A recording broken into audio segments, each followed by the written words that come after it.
Bonjour à toutes et à tous. Il y a très longtemps, j'étais une personne qui parlait énormément.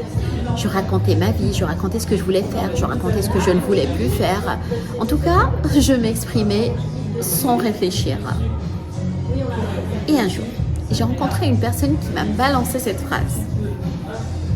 Nabila, ta vie est un vrai chantier.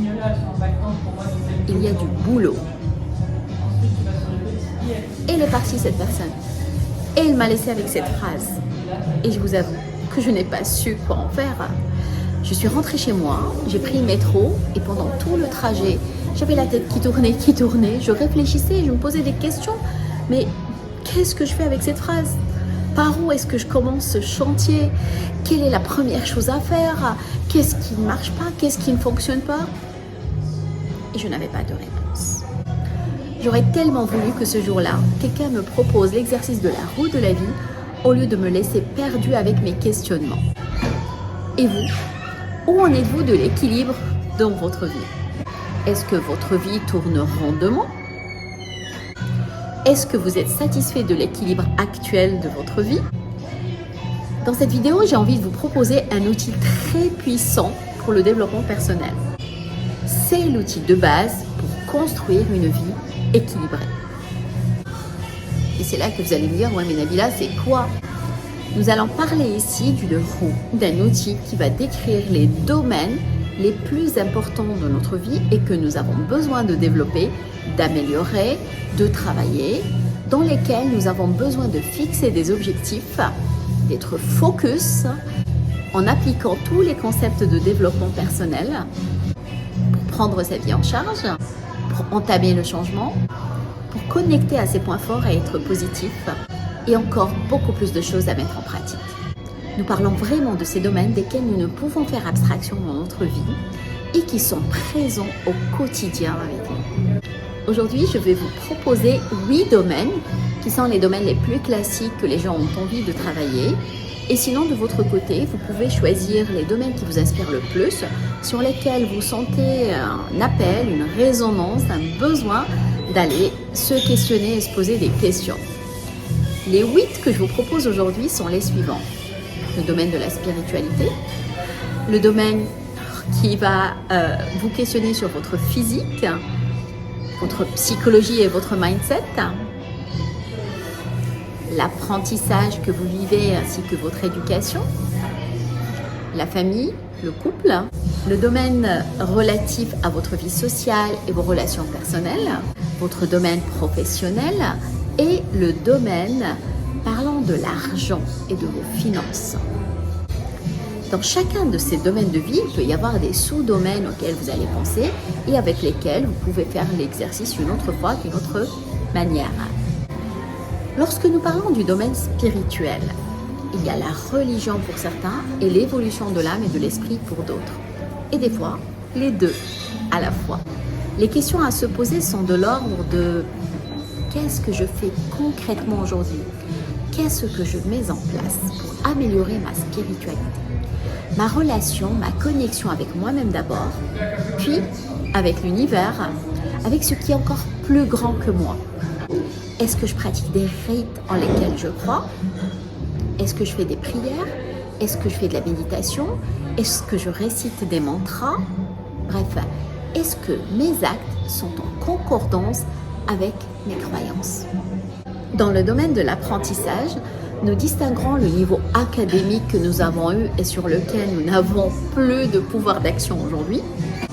Et puis, il y a tout mon investissement pour apprendre davantage sur moi-même, pour me faire avancer, ma culture générale, les lectures, les formations, les émissions que j'écoute, que j'entends, que je suis, les revues spécialisées que je lis, les séminaires auxquels j'assiste, les personnes impactantes que j'écoute et que je suis sur les réseaux sociaux.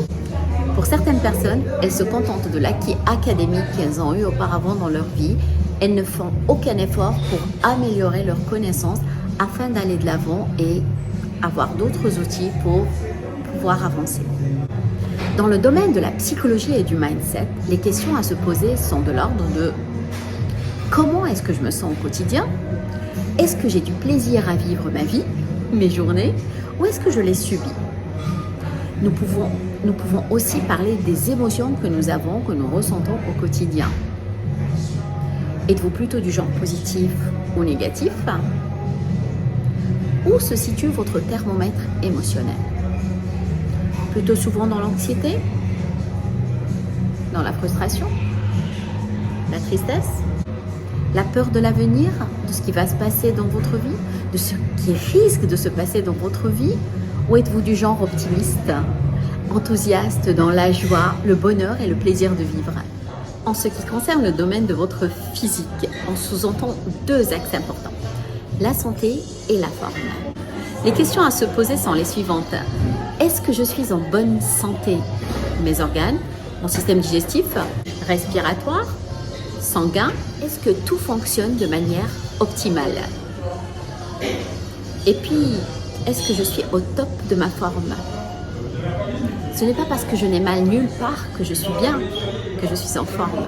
L'idée est de se poser les questions sur quelles sont mes aptitudes physiques et jusqu'où est-ce que je peux fournir des efforts sans être essoufflé, sans me sentir fatigué, sans me sentir mal. On peut être en forme en même temps que nous vivons avec une maladie, de la même manière que nous pouvons avoir une bonne santé sans se sentir en forme.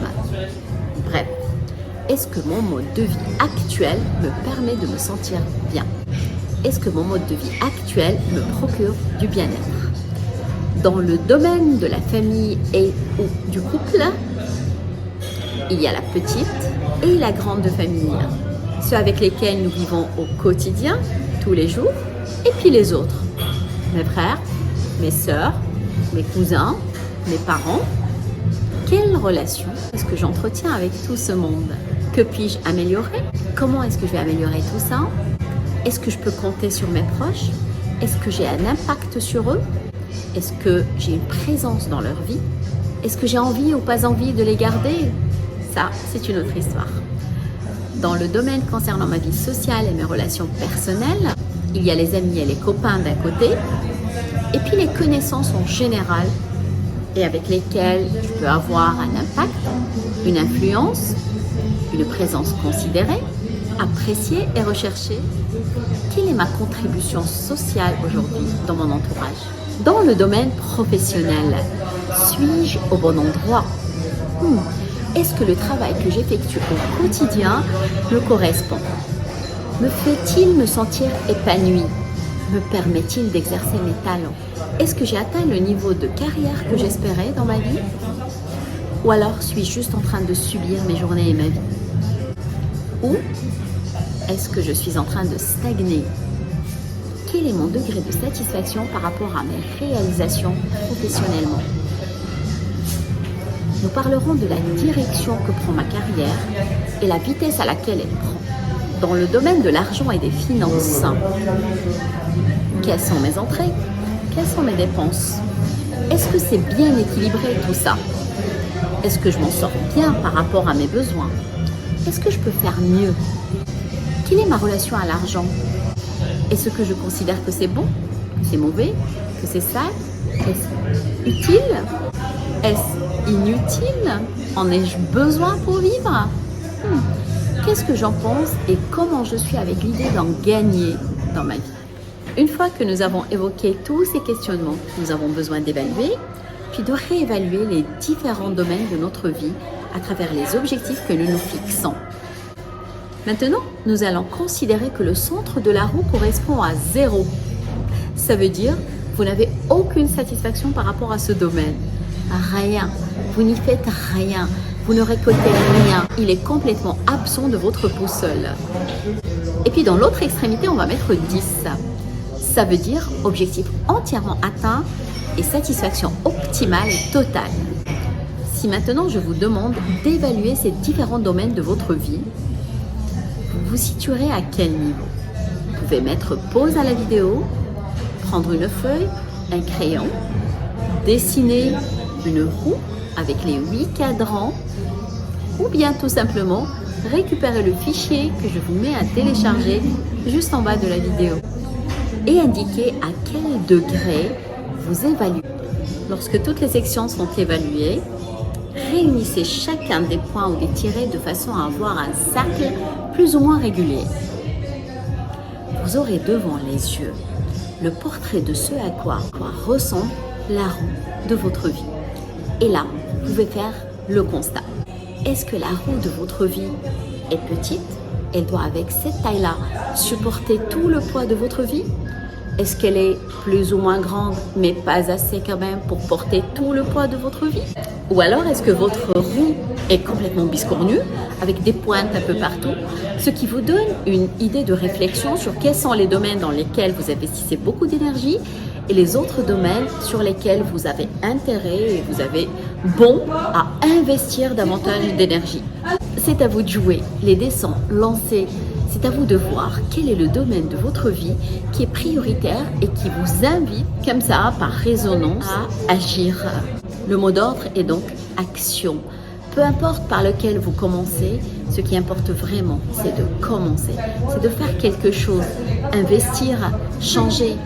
Je vous souhaite une excellente fin de journée, une excellente soirée et vous dis à très bientôt. Prenez soin de vous et prenez soin de la roue de votre vie.